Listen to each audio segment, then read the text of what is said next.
Seja bem-vindo a mais um episódio do Pod Nosso. Dando continuidade à série sobre os desastres nucleares, que começamos semana passada falando sobre Hiroshima e Nagasaki, seguindo uma ordem cronológica, hoje nós vamos falar sobre o lugar mais radioativo do mundo. Quando falam sobre o lugar mais radioativo do mundo, qual lugar você pensa, Dandara? Quando falo em radiação em geral, na minha mente, acho que na maioria das pessoas, vem Chernobyl, que é o que é mais citado, mais falado, mais comentado. Acho que na mente de todo mundo. Dandara, eu também pensava isso, mas com as pesquisas que fizemos, a gente viu que não é Chernobyl o lugar mais radioativo do mundo, e sim o Lago Karachai. E para explicar melhor para a gente sobre isso, nós trouxemos algumas convidadas. Temos aqui Lien, ela é uma estudiosa especializada em acidentes nucleares. Temos também Maria Eduarda, ela é uma engenheira especializada em usinas nucleares. E Lívia, que é uma professora universitária de Química. Lien, eu gostaria que você contasse um pouco para a gente desse acontecimento tão desastroso e que poucas pessoas conhecem. Oi, gente, obrigada pelo convite. É óbvio, eu adoraria contar um pouquinho da história para vocês. Mas como foi na extinta União Soviética, a gente não sabe muito sobre o assunto. Mas eu vou contar um pouco do que eu sei. Então, em 1945, ou seja, lá no auge da Segunda Guerra Mundial, Joseph Stalin ordenou a construção da usina nuclear de Mayak. Por que ele fez isso? Quando os Estados Unidos atacou Hiroshima e Nagasaki, ele percebeu que ele não tinha toda aquela força em armamento e mandou construir essas usinas para fazerem bombas nucleares. Ele mandou construir isso lá nos Montes Urais, onde tinha urânio, e ele pegava esse urânio para construir essas bombas. Isso foi feito completamente por debaixo dos panos, ninguém nem sabia sobre isso. Quem construiu essa usina nuclear foram prisioneiros que deram duas opções para eles. Ou eles trabalhavam 5 anos construindo essa usina nuclear, ou ficariam 20 anos em campo de trabalho forçado. Então, eles escolheram o que teria menos tempo, né? Então, cerca de 40 mil prisioneiros trabalharam na construção dessa usina nuclear, sem proteção nenhuma, sem saber de nada, sem conhecimento químico, físico, nada sobre isso, sabe? Então, eles construíram essa usina e em 1948 o primeiro reator já estava funcionando, liberando mais de 200 mil vezes a quantidade normal de radiação do que áreas que têm usinas nucleares, devido a mais práticas na eliminação de resíduos. Além de ter sido construída com total descaso, não pensaram onde eles iam jogar aquele lixo nuclear. Então, eles, assim, em uma ação totalmente impulsiva, eles começaram a despejar lixo radioativo num rio chamado Rio Techa. O porém de toda a questão é que esse rio abastecia cerca de 39 cidades e vilarejos, onde essas pessoas desses vilarejos tomavam banho no rio, bebiam água daquele rio, usavam para fazer comida, ou seja, tudo que eles faziam que precisava de água, eles faziam com a água daquele rio. E não foi avisado para eles que eles estavam usando águas contaminadas com materiais radioativos. Agora eu queria pedir para Maria Eduarda que ela explicasse como que essas bombas nucleares são feitas, porque é uma coisa que não é muito falada e é bom para nós entendermos mais sobre esse assunto que é tão importante. Bom, primeiramente, muito obrigada pelo convite, meninas. É um prazer estar aqui. Mas vamos voltar ao assunto. Para que possamos entender melhor como as bombas atômicas são feitas, precisamos estudar a estrutura de um átomo. Átomos são compostos por prótons, nêutrons e elétrons. E o núcleo, ele é composto por prótons, que têm carga positiva, e nêutrons, que não possuem carga. Essas partículas se mantêm unidas graças à força nuclear, que é o que dá estabilidade ao núcleo atômico. E quando esse equilíbrio é rompido, parte da energia acumulada no núcleo é liberada, daí chamada fissão nuclear. E a divisão desse núcleo em duas partes menores é o princípio das bombas lançadas em Hiroshima e em Nagasaki. Mas isso não é fissão, tá? Isso é fusão e é um assunto para daqui a pouco. Quebrar um núcleo de um átomo não é algo simples, não é algo fácil. e nem todos os núcleos têm a mesma probabilidade de fissão. Uns são mais fissionáveis que outros, digamos assim. Já ouviu falar em urânio-235? O urânio enriquecido é um desses elementos considerados físseis. E a fissão acontece quando se lança um nêutron contra o núcleo. Esse nêutron ele vai se chocar contra esse núcleo vai se romper e vai liberar mais nêutrons. Se lembra quando eu disse lá em cima que o núcleo é composto por nêutrons e elétrons? Então, esse núcleo, quando se romper, vai liberar mais nêutrons que vão chocar contra outros núcleos e assim vai acontecer uma reação em cadeia, que tem um grandíssimo potencial de destruição. Vou lhe dar um exemplo, ok? Little Boy. Uma das bombas atômicas. Little Boy foi aquela que foi lançada em Hiroshima. Ela levava uma carga de 64 quilos de urânio-235. E se calcula que pouco mais de 1% passou pelo processo de fissão. E ainda assim, a reação em cadeia gerou uma explosão equivalente a de 15 mil toneladas de TNT. Bom, já a bomba lançada em Nagasaki, a Fat Boy, ela ocorreu pela fusão, que foi exatamente isso. Quando o núcleo, em vez de se romper e liberar mais nêutrons, eles vão se dividir em dois núcleos menores. Maria Eduarda, você pode explicar um pouco para a gente quais são as pessoas que podem trabalhar em usinas nucleares? Bom, meninas, só corrigindo algo aqui bem rapidinho. Na verdade, o nome da bomba que atingiu Nagasaki foi Fat Man e não Fat Boy. Eu acabei me confundindo, porque Little Boy, Fat Man, enfim, você acaba se confundindo. Mas voltando ao assunto, respondendo a pergunta de vocês. As pessoas que podem trabalhar nas usinas nucleares são aquelas que têm afinidade com ciências exatas e gostam de tecnologia. Esse é o perfil do profissional formado em engenharia nuclear. Um bom profissional desta área deve ser meticuloso em seu trabalho e ter senso de responsabilidade. Isto porque sua área de atuação envolve materiais que representam grande risco à saúde das pessoas, caso seja manuseado de forma inadequada. E para se manter competitivo no mercado de trabalho, é desejável que o engenheiro nuclear se mantenha atualizado sobre avanços científicos e tecnológicos em sua área de atuação. Por isso que ele deve ter afinidade com tecnologia e entre outros. Qual é a forma correta de fazer esse descarte? Tem alguma forma que não prejudique? Como que é esse descarte correto? Bom, meninas, creio eu que essa deve ser agora a pergunta mais frequente na mente dos ouvintes. E eu estou aqui para respondê-la. Mas antes disso, eu gostaria de trazer uma curiosidade, que é que, durante 47 anos, 13 países utilizaram o oceano como forma de depósito para o lixo radioativo.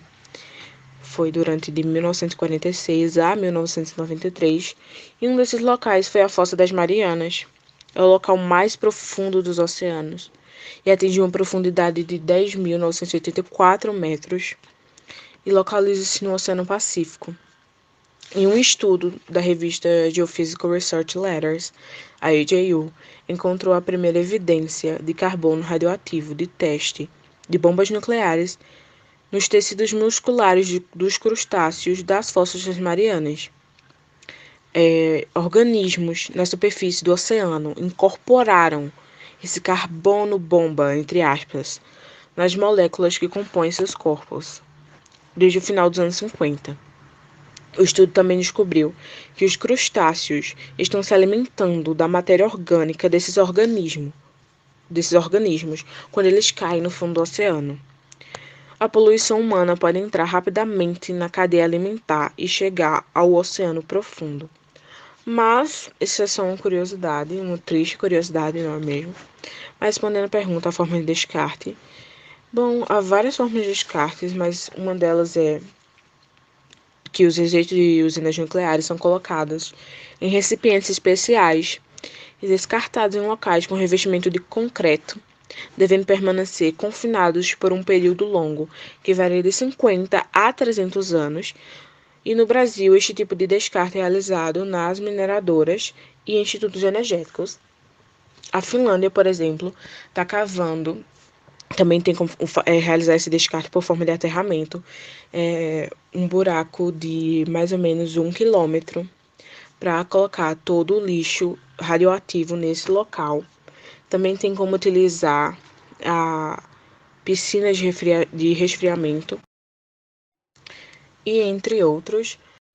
Lien, o que eles fizeram depois que viram que as pessoas que habitavam a região que era abastecida pelo Techa, elas estavam sendo prejudicadas? Então, só anos depois, preocupados com os efeitos da radiação, os soviéticos mandaram pesquisadores para ver como estava a área. E eles descobriram que aquelas áreas que estavam perto, né, que eram abastecidas pelo rio Techa, emitiam por hora mais radiação do que lugares com usinas emitiam por ano. Então, para solucionar o problema, eles transferiram essas pessoas de local, construíram barragens ao redor do rio Techa e elegeram outro lugar para jogar o resíduo nuclear, que foi o Lago Karachai. Só que essas medidas não adiantaram de muita coisa, porque eles não fizeram nada para limpar o rio Techa e o lixo radioativo continuava sendo jogado na natureza. Eles pegaram lá o Karachai porque tecnicamente esse lugar não abastecia nenhum lugar e ficava ali paradinho, então não ia ter problema. A questão é que o lago chegava, em alguns períodos do ano, a tipo sumir do mapa. Ele evaporava completamente, o lago secava. E eu acho que eles nem levaram isso em consideração. Mas em 1967 se formou uma grande nuvem radioativa que contaminou milhares de pessoas por causa do urânio. E os casos de leucemia só nessa época aumentaram em 41%. Esse não foi o único acidente, entre aspas, né? Porque uma usina explodiu lá, porque um reator superaqueceu. Eles dizem que ninguém morreu, só que a gente não sabe se isso é verdade ou não. Não foi o único erro que eles cometeram lá. Ou seja, eles só fizeram aquilo na pressa, sem se importar com as pessoas que iam estar lá e que iam ser prejudicadas. Tudo isso só veio a público na década de 90. E hoje em dia a usina está desativada, mas o lago ainda tem um nível de radioatividade de 600 Roentgens, o suficiente para matar uma pessoa em 1 hora. Lívia, me tira uma dúvida que surgiu aqui. Todo tipo de radiação ela é nociva ou não? Tem algumas exceções? Eu vou falar agora um pouco sobre as lesões provocadas pela radiação ionizante. Quando a gente recebe uma dose muito grande de radiação ionizante, ela pode danificar o nosso coração, os vasos sanguíneos, o cérebro e a pele. A quantidade de radiação ela é medida em várias unidades diferentes e ela tem a capacidade ionizante de radiação, que ela é comumente usada para expressar a intensidade da exposição e a radiação. Lívia, contaminação e irradiação são a mesma coisa? Contaminação e irradiação não são a mesma coisa. Contaminação é o contato e a retenção de um material radioativo, geralmente como um pó ou um líquido, e a contaminação é externa. É aquela que está na pele ou na roupa, da qual ela pode cair ou ser raspada. Contaminação entre pessoas e objetos também. A contaminação interna consiste em um material radioativo depositado dentro do nosso corpo, como inalação, ingestão, através de cortes na pele. E irradiação consiste na exposição à radiação, mas não material radioativo, ou seja, não há contaminação. Um exemplo comum é a radiografia diagnóstica, que a gente usa, por exemplo, para avaliar um osso fraturado. A exposição à radiação pode ocorrer sem contato direto entre as pessoas e a fonte de radiação. Quando a fonte de radiação é removida ou desligada, a irradiação termina. Aí, as pessoas que são irradiadas não são contaminadas, mas também não são radioativas. Elas não emitem a radiação e a sua dose dessa fonte de radiação não continua aumentando. Agora eu também vou falar sobre tipos de radiação seguras. Muitas coisas que a gente usa no dia a dia envolvem o uso de radiação, mas como a gente sabe que, por exemplo, o micro-ondas é um tipo de radiação segura. A radiação do micro-ondas ela é completamente inofensiva. Eles usam a radiação eletromagnética de baixa frequência, que é do mesmo tipo utilizado em lâmpadas e rádios.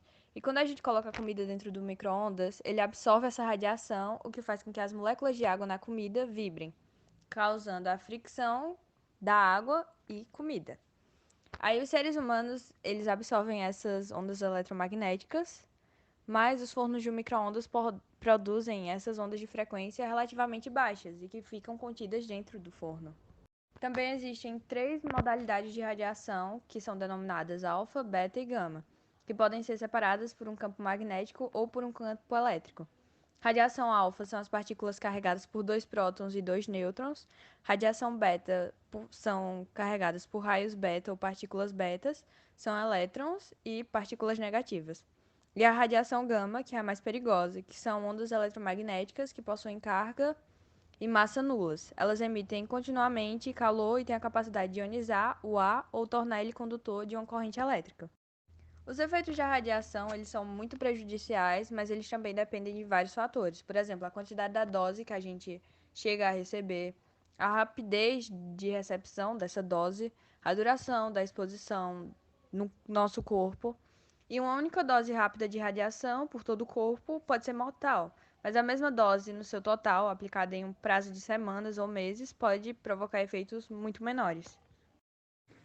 É isso, gente. Gostaria de agradecer a presença de todas as nossas convidadas que contribuíram para que esse episódio acontecesse.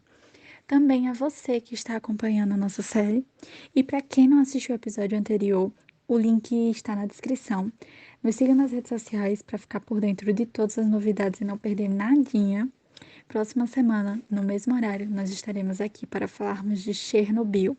É isso. Beijos eletrizantes para todos vocês.